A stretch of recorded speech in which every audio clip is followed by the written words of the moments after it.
Nessun nuovo caso di Covid-19 si è verificato ieri nella nostra provincia. I tamponi effettuati sono stati 174, raggiungendo così un totale di 5.891.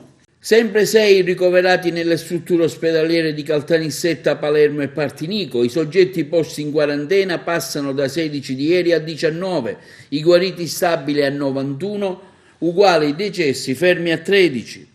I recenti casi di contagio 4 hanno destato non poca preoccupazione da parte dei sindaci delle città interessate come Raffadali, Palma, Ravanusa e Sant'Elisabetta, in quanto verificatesi nella struttura ospedaliera del San Giovanni di Dio. In una nota stampa l'ASP di Agrigento, per mezzo dei suoi vertici, precisa come i percorsi assistenziali all'interno della struttura siano sicuri. Su 292 tamponi faringei eseguiti, solo 4 risultano positivi, per i quali è in corso la validazione diagnostica.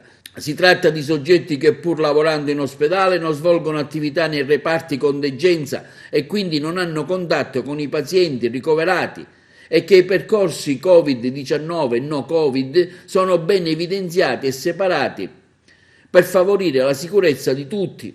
Intanto in Sicilia i tamponi nuovi eseguiti sono 2.974, risultati positivi sono solamente 11, i ricoverati diminuiscono a 225, meno 24, in terapia intensiva ne restano solo 13, meno 2, in isolamento domiciliare 1.664, più 2, i guariti salgono di 32 unità e vanno a 1.203, un solo aumento tra i morti e sono 262.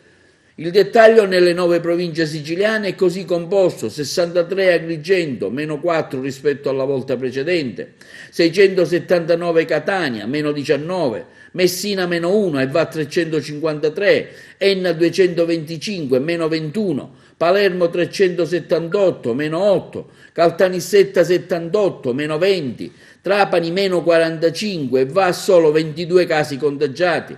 Meno 55 a Siracusa, totale 54 casi, stabile invece la provincia di Ragusa che si attesta a 37 unità.